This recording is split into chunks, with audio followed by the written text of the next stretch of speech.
everybody, and welcome back to Flock's Nest Sports Podcast. I am one of your hosts, Dallas. As always, repping 52 of the Baltimore Ravens, Ray Lewis. I am here to do Week 1 preview of the Buffalo Bills versus Baltimore Ravens on Monday, September 8th, 8:20 Pacific time.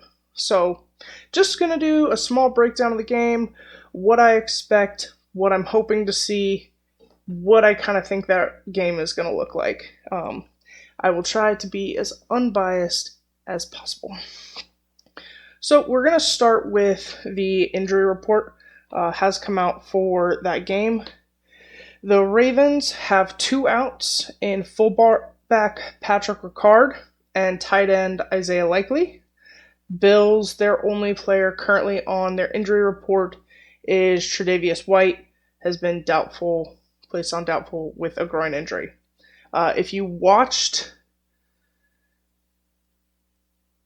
Hard Knocks like I did, he did not practice for the majority of training camp, so I'm not surprised he's listed as doubtful, and I would be surprised if he played. Groin is something that can really aggravate for a long time. He is definitely up there in age. I would be surprised if he plays. On the Ravens side, Isaiah Likely, we're not shocked. He hasn't returned to practice since the foot injury, so I didn't expect to see him. Obviously, we were hopeful he would be ready by week 1, but he's not, so hopefully he gets back as soon as possible. In John Harbaugh's weekly press conference, he did say that Isaiah Likely appears to be ahead of schedule. Obviously, Harbaugh being Harbaugh and the Ravens being the Ravens, we don't know what that timeline is. We just know coach seems to think he's ahead of schedule. I'm inclined to believe him. Hopeful. Patrick Ricard, we did finally get some answers. Looks like he's dealing with a calf injury. This is his first missed game since 2021. So I am assuming it's a pretty serious injury. Obviously not something requiring surgery, but calf injuries are definitely better taken more seriously because a weak calf muscle, as we've seen time and time again, often leads to an Achilles tear. So I would rather he sit out, take the rest he needs, come back when he's healthy. With his absences and with Likely out, one of the things I expect to see during this game, but also concerns me a little bit, is I do think Mark Andrews will have a big game. I think there's a level of him wanting to kind of reprove himself to Baltimore fans, to Lamar. I don't think that's necessary. I think Mark has done so much for this offense over the past 7-8 years. I think he continues to be a valuable player and a valuable target for Lamar. I don't think he needs to prove anything. But the way last year ended against Buffalo, I think he's going to have kind of that chip on his shoulder, maybe that antsiness that only catching a touchdown or having real impact on the game and from a passing sense is going to help. So I do expect to see a little bit of that. Obviously, as we know, in none of Lamar's offenses is it Monken calls a play and tells him who to throw the ball to. That's very much something Lamar does. And Lamar rarely feels the need to force the ball. I do think there's going to be a level of needing and wanting Mark involved. I have no concerns there. I have concerns with us trying to force it. That's when turnovers happen, and that's what gets the Ravens in trouble, as we saw. As for fullback Ricard, I don't really have concerns. He hasn't been present for pretty much any of training camp. At this point, Monken has an offense without him. And Monken is used to running an offense without a fullback. Obviously, he's had Ricard for the last 2 years. He's been in Baltimore, but he didn't have one at Georgia. he uses a fullback because the Ravens have Ricard. So I have no concerns with him being able to design something that doesn't account for him. Only other concern without Ricard is the O-line. With continued changes we saw last year, beginning of the year, good pass rush, what that does, and it's really more about the penalties. We saw some of that creep up a little bit in training camp, and there's concern that that's going to creep up again. That without an extra blocker, some of the new guys on the line are going to be concerned about letting a rusher get into Lamar's face, and therefore see some of the holding penalties, the false starts, offsides, things like that. That's kind of my only concern with not having a Ricard on an injury front. So hopefully, this O-line has really been set since the start of training camp. Last year, there were still some questions about where people were going to sit. I'm hoping this group has known for a long time how they're going to work together, and they've had time to build that connection and build it with Lamar. And obviously, having Ronnie Stanley back is a great addition. He's a great voice on that line. He spent a lot of time independently with that unit during training camp, so I'm hoping they're going to go out there ready to go. But just some of the things I'm going to be acutely aware of. The final thing, obviously, the defense. What does the secondary look like? What's Malachi Stark's role going to be? How is Green going to look? During the AFC Championship game, the Bills were able to get a really great run game going. And that's something the Ravens historically have been known for, is stopping the run. So how does that translate into now, when so much of their offseason, so much of their roster has kind of been built around the secondary, and improving that room and that depth is, how is this all going to flow together? Obviously, it's a second year under Zach Orr, and him kind of having his feet a little bit under him. I'm hoping they're going to get off to a faster start. Historically, the Ravens don't do as well week one, but I'm hoping this game means just a little bit more, given how it ended.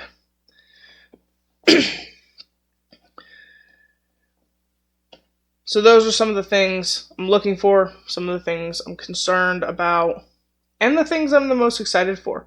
Obviously, I know what this team can be, but with roster moves, roster changes, new draft picks, you want to know what the team's going to look like. I also only ever put so much stock in week one. It's one thing to play against your own defense.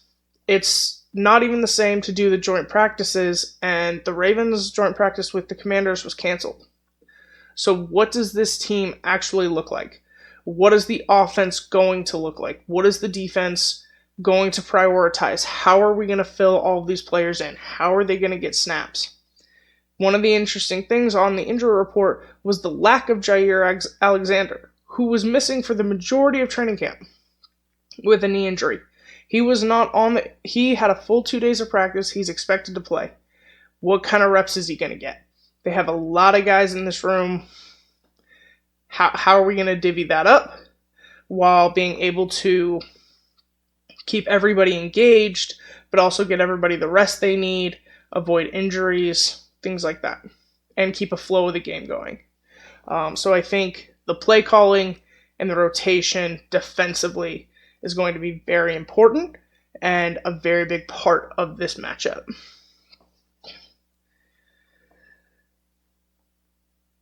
Vegas has kind of changed the way it looks at odds. It used to kind of be the home team was kind of guaranteed like 3 points. When you get into the more elite teams playing against each other, home field advantage becomes less. It's now worth about a point. So the Ravens are 1.5 point underdogs versus the Bills. I don't care. I really don't.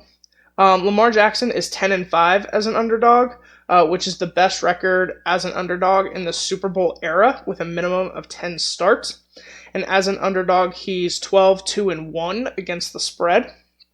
So what that means is he always covers the spread 12 times. He's covered the spread 12 times. He's met the spread twice, and he missed the spread once. So, once again, don't really care. I don't think it's relevant. I do think if you're trying to bet and you want to bet the underdog, this is a good game to do that. The Ravens don't struggle on the road. They just don't. That's never the thing that beats them. They also don't struggle in the regular season. The Ravens struggle in the postseason.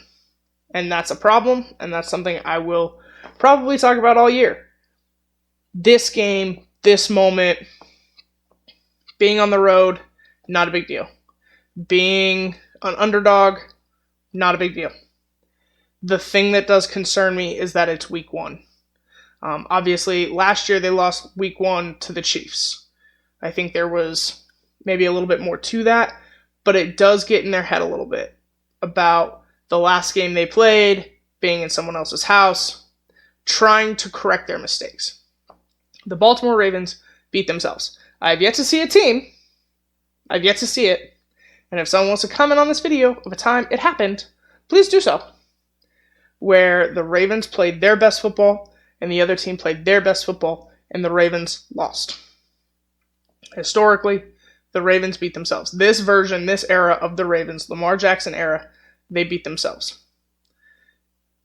As long as they don't do that, which is a lot more rare in the regular season, kind of outside of week 1, they tend to not do. I have seen real changes in this team from a mentality, from a leadership standpoint, from a coaching standpoint. I have seen real growth and real progress. So I'm hoping all of that will translate to the game on Sunday. So I expect them to come out and start fast. I expect them to come out and really need and want the win. And if by halftime it's not going well, I do not think we're going to see the calm Lamar that we've seen in the past. I think if they're struggling, if there's been turnovers, drops, anything like that, I think we're going to see a very different Lamar. So if you are a betting person and you want to make a little money, I would bet the Ravens plus the spread. I expect them to win at least by a field goal. I'm going to be honest. I would kind of expect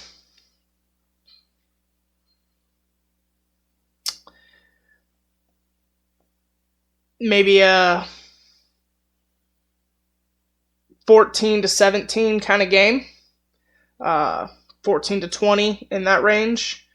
I do expect it to be close. I know last year the Ravens kind of ran all over the Bills. While I do think Buffalo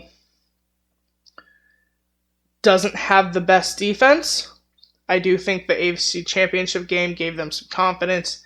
They did figure out some things they can maybe do against the Ravens. Not having Likely, not having Picard, those things do matter. I don't expect it to be extremely high scoring unless the Bills' D-line just lets the Ravens run all over them. Then maybe. But I am expecting more a 3 to 6 point game. On a final note, if you are someone that tracks this, I am going to start doing it in these videos just because I find it interesting. I know a lot of fans like to wear jerseys based off what the team is doing, kind of trying to match or how you plan your gear. The Ravens will be wearing their white jerseys and their black pants. It's a pretty common away theme for them. They like the white and black. I think they look really good in it. They tend to play really well in it. I think they've only lost in that combo twice ever. So they tend to attach it to high-stakes games, important games that are away from home. So if that's something that you pay attention to and you care a lot about, that is what they will be wearing. And And then obviously they'll be wearing their traditional helmet. They only wear the other one when they wear their full purple Rising gear. And when they're doing that, I'll let you guys know. If you're a Ravens fan or you're a Bills fan, I know the narrative going into this week is really Josh versus Lamar. And if you're a Josh fan, the win is more important. If you're a Lamar fan, the win is more important. Let's all remember, it's week 1. This game has the potential to have playoff implications come weeks 14, 15. Both of these teams are great teams. Both of these organizations are well run and competent. And I expect these two teams, along with the Kansas City Chiefs, to be vying for the number 1 seed in the AFC. So this game is important. It's going to be probably the best game of the week. It's what every analyst is looking to watch. It's what most sports fans are looking to watch is this game. I expect it to be a good game. I'm excited. If the Ravens come away with the loss, as long as they don't get that shit kicked out of them, I'll be all right. This game does not decide the Lamar-Josh Allen debate. Lamar won last year. Josh Allen still got the MVP. So let's make sure we stay nice to each other. But also, go Ravens.